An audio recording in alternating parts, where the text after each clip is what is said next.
Okay, so I'm going to talk about automating critical CSS, but not to start with. This is something we did on a project at the co-op over the last year or two. So I'm going to introduce the project first, and I guess try and frame kind of why we did, why we used critical CSS along with some other stuff. So first off, a little bit of context. It started in about 2016, this project. The kind of senior management team from GDS moved to co-op, and there was a big overhaul of the co-op web estate going on. Digital transformation is the buzzword that everyone likes to use. And so the team that I was placed in, we were looking at the websites specifically. Most of the websites were outsourced to agencies. They were pretty old. They were on outdated instances of Episerver CMS, and co-op used to have to pay like thousands and thousands of pounds every year for Episerver licenses and to have Episerver upgrades and stuff. I think they were just kind of locked in a kind of enterprise trap, really. So our gig was to redesign and rebuild these websites following a user needs-based approach. So we're trying to center around user needs rather than business structures when we put these sites together, and there was a notion of could we have like a single site, gov style, where all the co-op group websites would be brought together in one place that kind of made sense to users. So sort of stage one of that was we needed to create an exemplar to kind of sell to the rest of the business, and then we would iterate that through to beta, and then get it live. And the way we were organized, again, this is GDS model stuff, self-organizing cross-functional team. And typically in that team you would have a product owner, a delivery manager, maybe a designer or two, developer or two, content designer, which is, if you're not familiar with that, I guess it's kind of a development of copywriting into the web, and then a user researcher. And that little unit had quite a lot of autonomy and control, and the responsibility as well for delivering the project.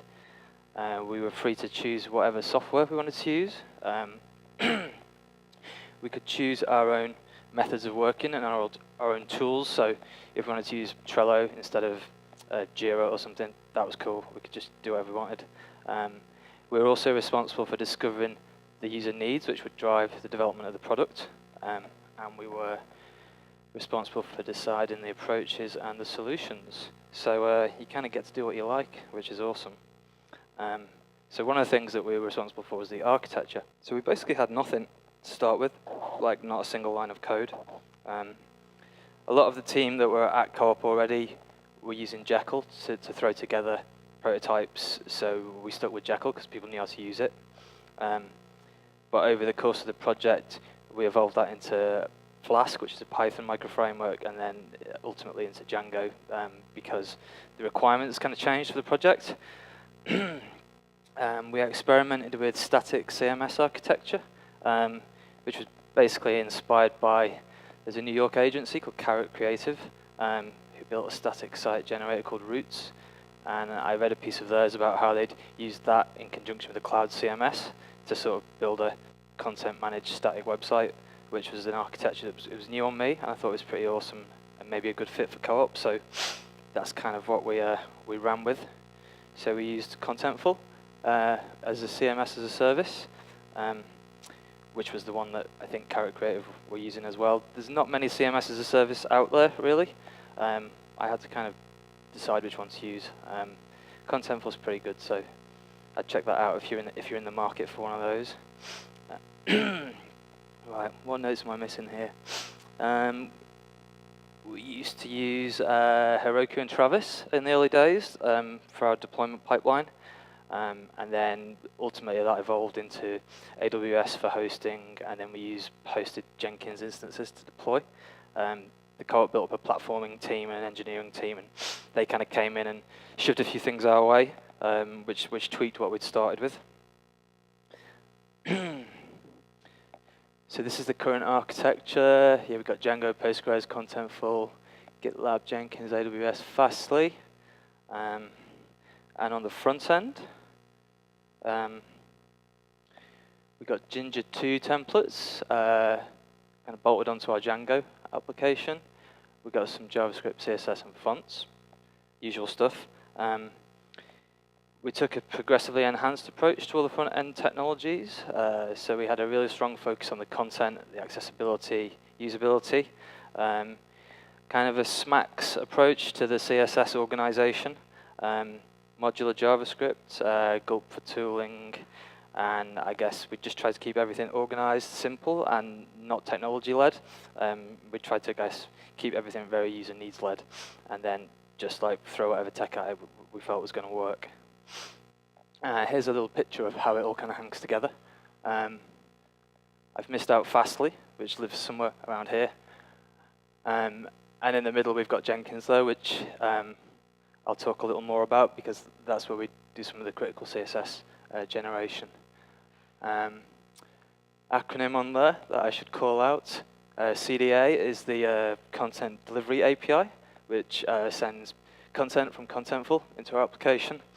There's another API that they have a preview on, which is for previewing draft content. So that makes kind of stitching a CMS-driven website together like this quite easy and quite effective.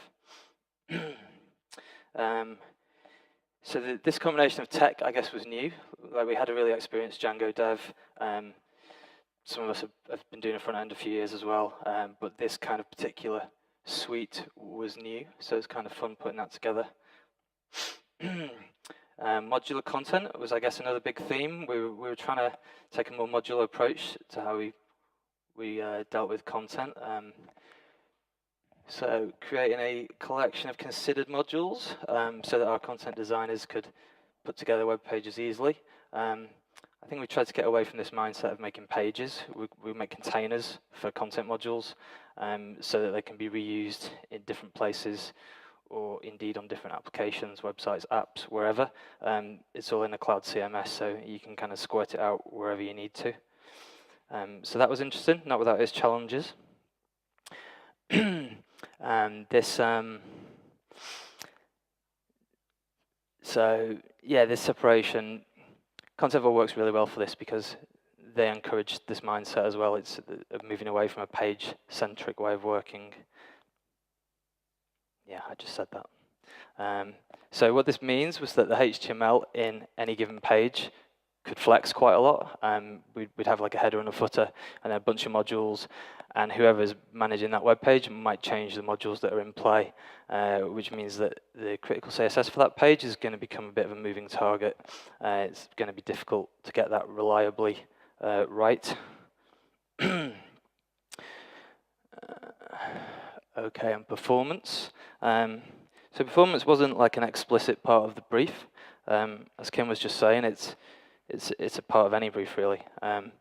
We were supposed to be working user-centered, so good performance is good user experience, so it's an implicit part of the brief. And because we were working as a user-centered team, then we needed to develop I guess a performance mentality. A performance, have I gone? Am I back? A performance-centered team. So yeah, next slide. This is going to be interactive.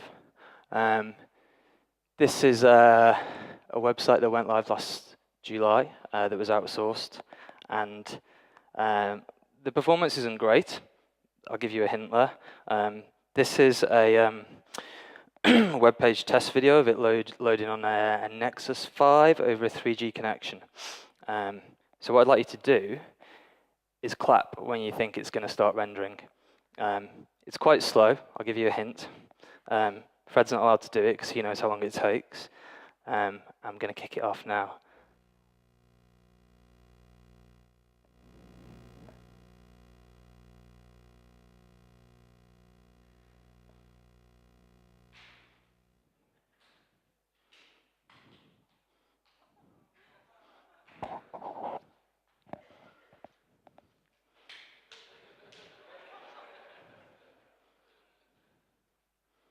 There we go. It's worth the wait, wasn't it? So yeah, 17 seconds until it starts to render. It's a bit too slow. And that only went live last July. like megabooks outsourced project. It's just insane that this stuff even happens to me anyway.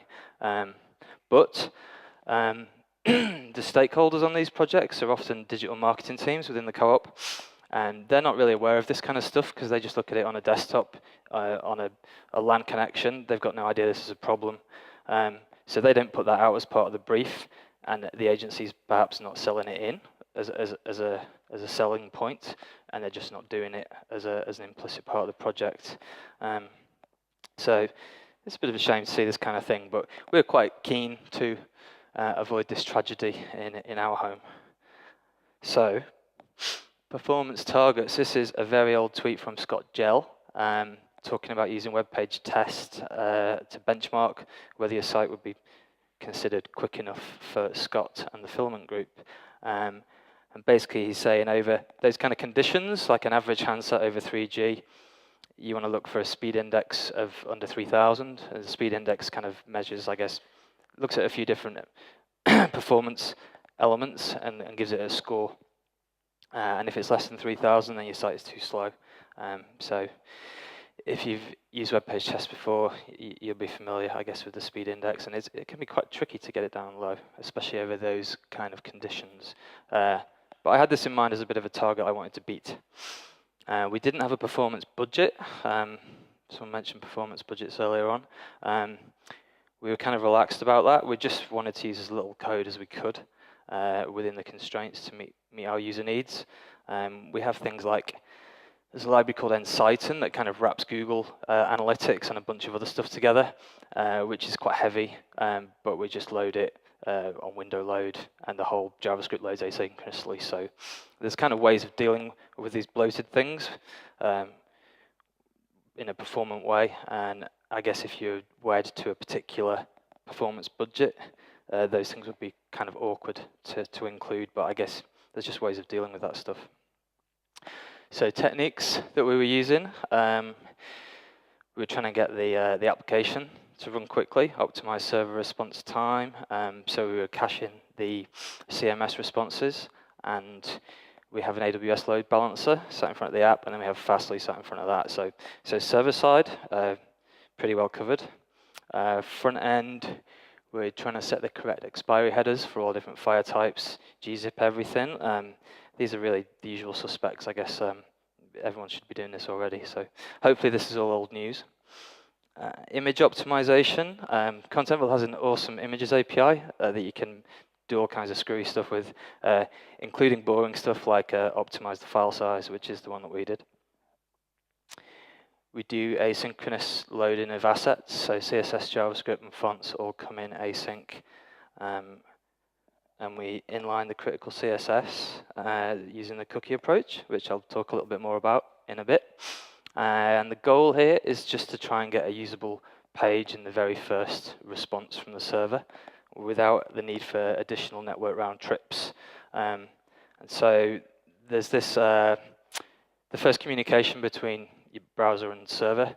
It's called the congestion window, and you've basically got 14K to play with, and you want to try and get your first render down to below 14K gzipped to really optimize the speed of that page load. And I guess using this stuff all together, you should get pretty close to that. The critical CSS all gets dumped in line, so using less specificity in your CSS is probably a good shout to help with this. Google Page Speed measures this now. I think I only noticed this recently. They call it prioritize visible content, and you can see whether you get a tick or not.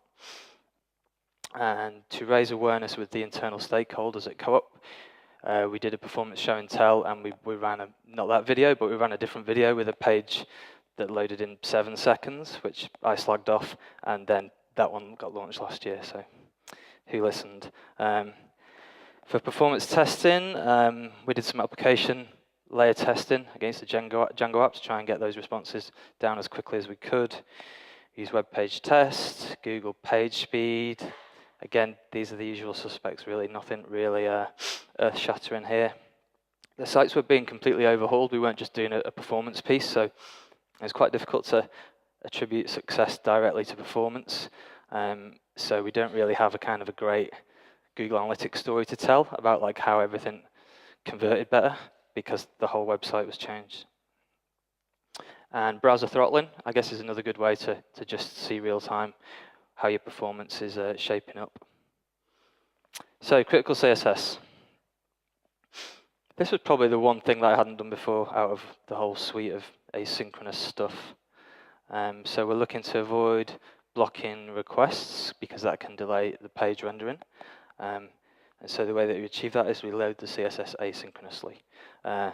Problem with doing that is that it's going to suddenly appear and the page might have a little bit of a jump around.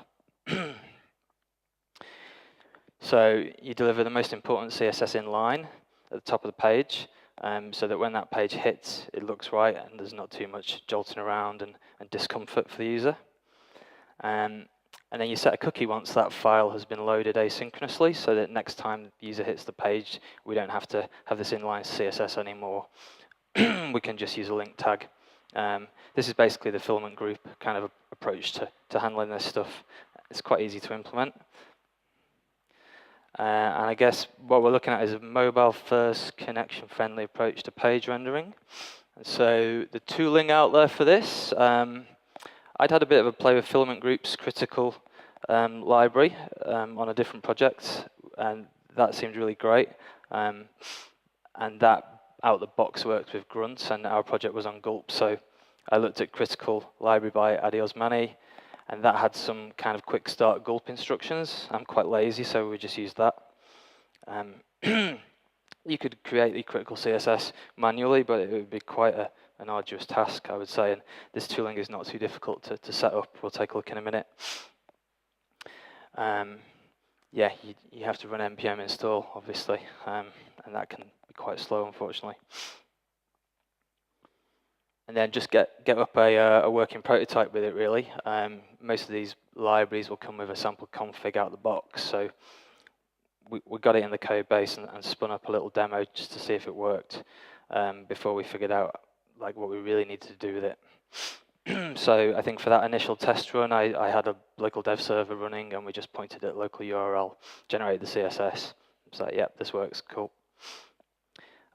So getting real now, we need to think about the website as a whole, which pages we would need to consider for this critical CSS, how many different kind of templates we've got, and how much of a moving target this CSS is likely to be if we're going to make a good job of it. So we identified page templates, and I think we had 5. We had kind of a normal page, something we called a landing page, something we called a primary navigation page. I've got a couple of them here. So this is like a landing page. Awful content on it at the moment. I apologize about that. Then this would be a primary navigation page, which is just an index, I guess, and then an article page. And so they're all kind of different enough above the fold that you're probably going to want to serve up different critical CSS for them if you're going to do a good job. So once we figured out which templates that we need, we figured we'd run the critical script against statics rather than a running server. So if you use a static site generator, for example, the build folder would be perfect to run this script against because the files have got everything you need in them. You don't get that with Django because the pages are built when the request hits the app. So we had to figure out a little approach to generate these pages. To start with, I just built them manually, viewed source, saved it off, put them in a folder. Did that for those 5 templates. Okay, configuration. So this is using the critical Adi Osmani library. There really isn't much to the config, which is why I thought I'd put it on a slide. It's like just a few lines.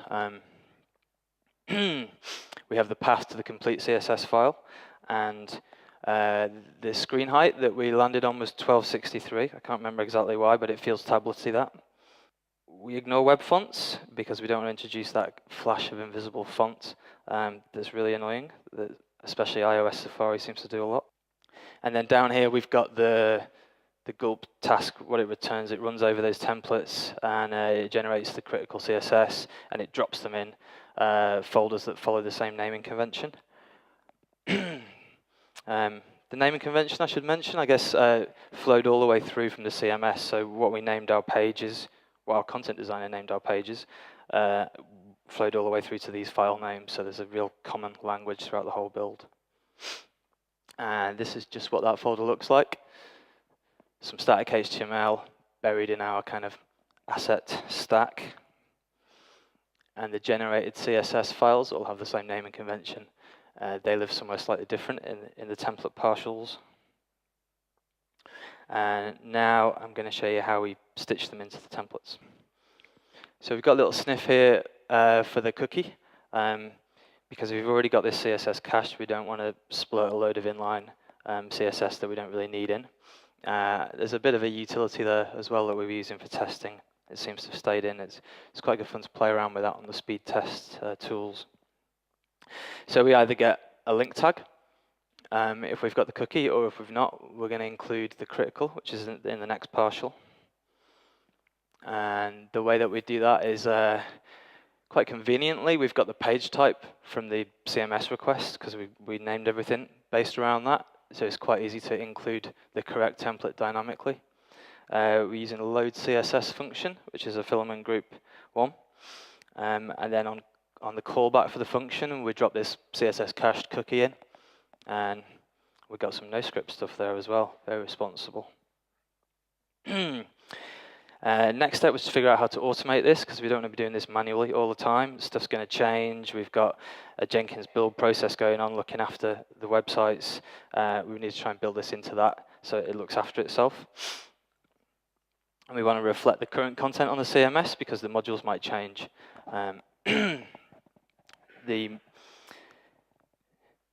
Yeah, it might have changed enough to warrant a CSS rebuild, I guess that's the point. And we wanted to try and cover that off. So to do this, we set some configuration. We found some URLs of pages that use those 5 templates that we could use as our kind of generation URLs. And Python dev threw together a script that hits the Django function that builds the page and then just saves them off. We don't have to run a server to do that, so that was pretty cool. And then once they've been generated, we can run the critical task over those templates. And so these things can all be done in sequence during continuous integration, which is going to make it less of a manual overhead task. This is quite a dull slide, but these are the URLs that we decided to choose. I guess these were pretty reliable pages that we knew were going to be using certain types of templates. But they probably need, I guess, keep an eye on at some point. Next dull slide is a bit of Jenkins staging configuration, which basically just shows that we ran the task to generate those templates, and then after that we ran the task that built the CSS. We set up an npm run script to run that critical task. And this is kind of what it looks like in case you don't use Jenkins. There's a bunch of things that happen along this journey. And quite early on, we create these templates and build the critical CSS. It's hard to read from here.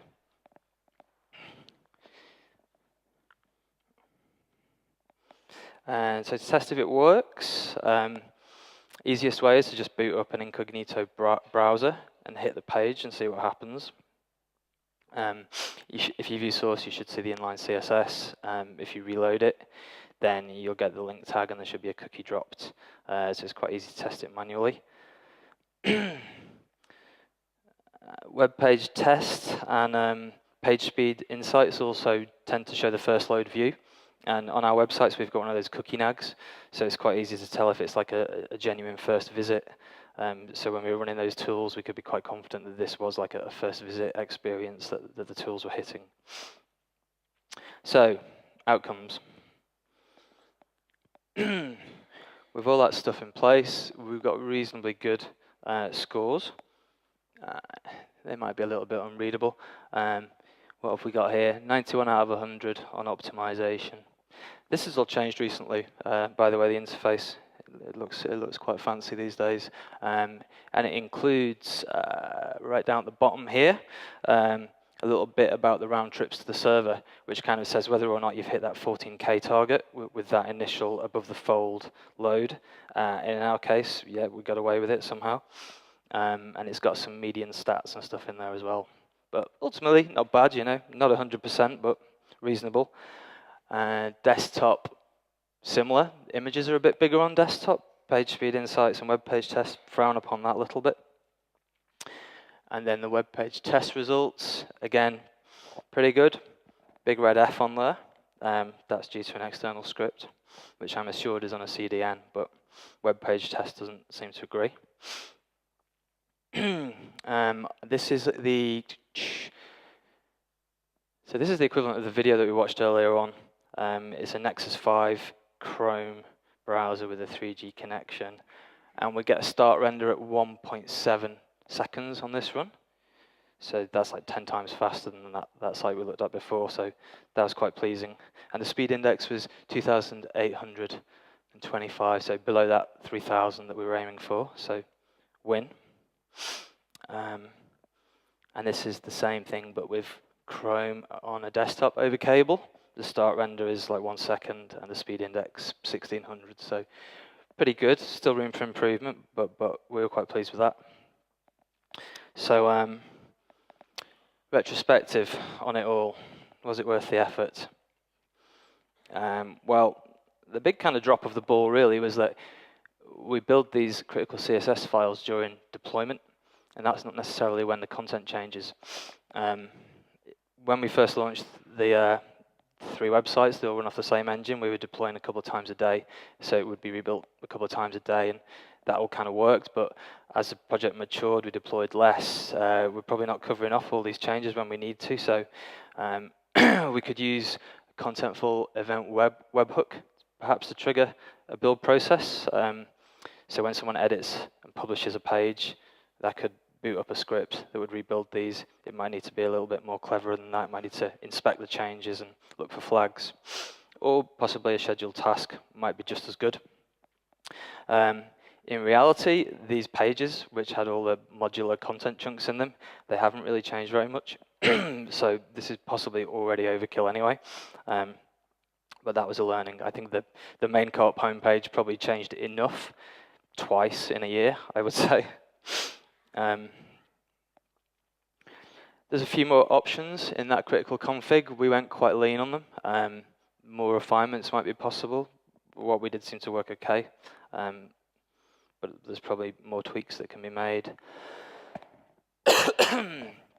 Sorry. This is the first time that I'd used Jenkins on a project, and my God, what a disgusting looking piece of kit it is. But it turns out it's really, really invaluable for this kind of stuff. And then finally, a lot of this stuff you can deal with using HTTP2 techniques now.